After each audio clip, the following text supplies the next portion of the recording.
संतोष भाई नमस्कार। मैंने आपकी किताब पढ़ी, विश्वनाथ प्रताप, चंद्रशेखर, सोनिया गांधी और मैं।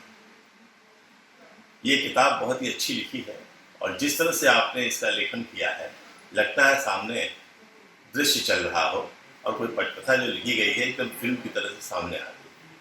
मैं उनमें कई चीज़ों को गवा रहा हूँ और मैंने देखा भी है उसको। जो आपने विश्वनाथ प्रताप सिंह जी का लिखा है, कैसे कांग्रेस छोड़ी और फिर किस तरह से वो प्रधानमंत्री बने और दोबारा जब वो हटे हैं और 2004 में किस तरह से उन्होंने सोनिया जी को प्रधानमंत्री बनाने के लिए प्रयास किया, वो अपने में एक अद्भुत जानकारी है।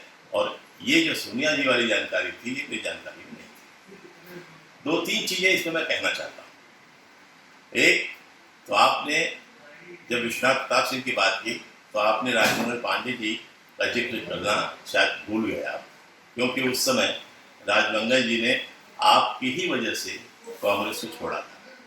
नंबर दो, जब आपने वीर बहादुर जी का जिक्र किया था तो आप मलियाना कांड उल्लेख करना भूल गए थे। तीसरी चीज़ जो मुझे खटकी वो ये कि चंद्रशेखर जी के बारे में तो आपने बहुत कुछ लिखा है, लेकिन उनके प्रधानमंत्रित्व कार्यकाल के बारे में आपने ज़्यादा चर्चा नहीं की है। मुझे ऐसा लगता है शायद आप उसमें चूंकि गवाह नहीं रहे होंगे इसलिए आपने नहीं लिखा होगा। आपने जो सोनिया जी के बारे में लिखा है और जो उसमें बताया है आपने कि जयप्रकाश जी उनके पास गए थे इंदिरा जी से मिलने के लिए, और इंदिरा जी जब मिली उनसे तो वो काफ़ी दुखी थी और यहाँ तक कि रो पड़ी।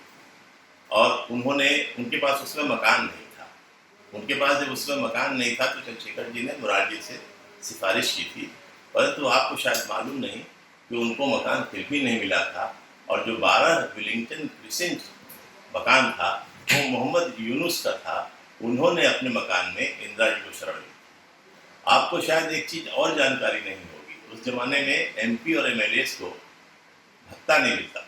रिटायरमेंट जब हो जाता था उनका, जब हट जाते थे तो उनको पेंशन नहीं मिलती थी। तो उस समय इंदिरा जी के परिवार का खर्च राजीव गांधी जी पायलट थे, उनको जो वेतन मिलता था उससे चलता था।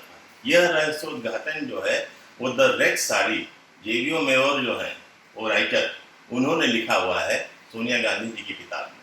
तो आप इसको देखिएगा कि ये चीज़ें हैं। और एक बात आपके लेखन से ये क्लियर हो गई, गांधी परिवार कभी पद का लोभी नहीं रहा और इसीलिए आज भी गांधी परिवार पर देश की निगाहें टिकी हुई हैं।